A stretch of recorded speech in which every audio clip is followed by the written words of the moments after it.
Hey everyone, Django Fett here, Honey Nine Games, Comics, TV shows, movies, and more, and this is a review for Havoc.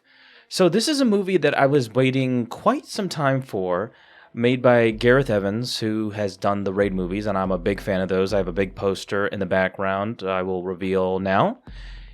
Raid 2 background, I have just a huge fan of that movie. It's easily one of my favorite movies of all time, the Raid and Raid 2. Just absolutely phenomenal action movies.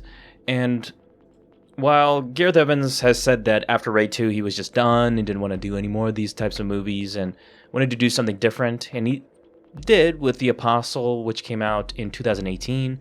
Raid 1 came out 2011, Raid 2 came out 2014, and then you had Apostle, which was like 4 years later, came out 4 years later. Forgettable, but it was a decent movie, it was fine, but I just forgot about it. I don't even remember it at this point. And now you have Havoc. This came out in 2025, so this is literally 7 years later? Like, really? And I understand because of COVID, writer's strike, and rewrites, and there was just a lot of issues associated with this movie. And it really showed. So this was a action movie. This is an action movie starring Tom Hardy, Jessie May Lee, who is from, what show was that again? I'm a big fan of Shadow and Bone. Yeah, I remember her from there. Timothy Olyphant, Justin Cornwell, Luis Guzman, and many others. Forrest Whitaker. So you have quite a lot of people associated with this. And this is supposed to be like an action-packed movie that is starring Tom Hardy as the main lead. He is this corrupt cop who is trying to seem like you see like he's trying to do better and doesn't want to be too close with anybody and trying to save another person associated with this drug heist that went wrong. I have to be honest, I think this movie's bad. It's not really a good movie. I was really looking forward to this. I really wanted this movie to be good, but after watching it, I was pretty disappointed with it overall. Even though it has kind of like a stellar cast behind it, the action was just so-so. There was some, the nightclub scene, which seemed pretty interesting. It was pretty fun at times. But the action is 50-50, and it's very herky-jerky. It's very shaky cam, which I'm not a fan of.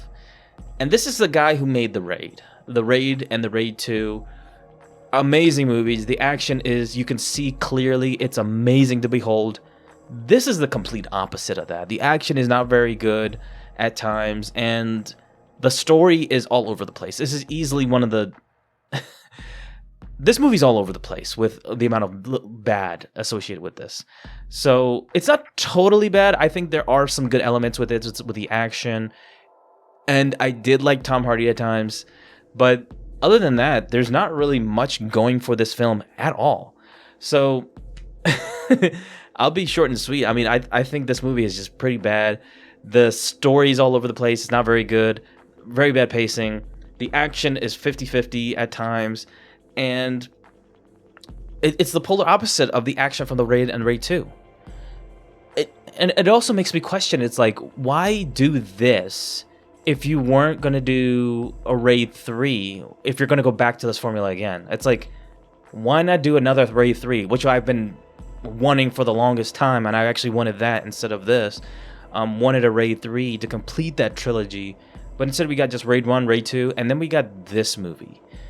And the reshoots really showed with this, and the problems associated with this movie, and it finally came out. We've been waiting forever for this movie, and it's just it's a bad movie. It's not very good.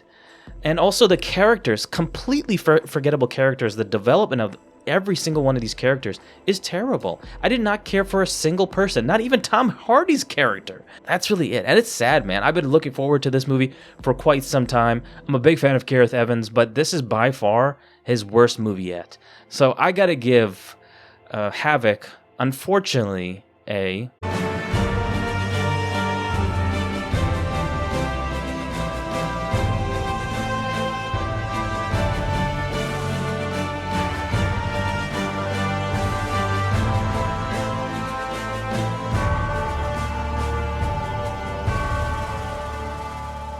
Yeah, the film needed reshoots, which were delayed due to scheduling issues and the SAG-AFTRA strike.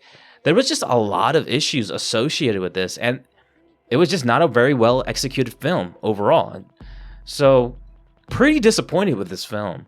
I wanted so much more from the director of The Raid and The Raid 2, which are just amazing movies. Raid 2 is one of my favorite movies of all time. And seeing this now is just a head scratcher to me. So I just don't know what Gareth Evans, what the hell he was doing, and the other people around him were doing with this film. But it really showed. It just wasn't a very good film at all. So poorly mismanaged film, in my opinion. Let me know your thoughts in the comment section below. This is a pretty short and sweet review. If I have to be honest, I want to move on to bigger and better things. I was hoping for this movie to be good so I can actually gush over it.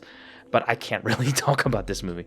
So I'm going to move on to Star Wars Episode 3 and talk about that, because I'm going to be watching it in theaters, having a good time, and giving you guys my thoughts. So I'm actually going to be doing a review after so long. I did Episode 1 and 2, but I never did Episode 3 for the longest time. So I'm finally going to do it. I'm going to review Episode 3, going to give you guys a review.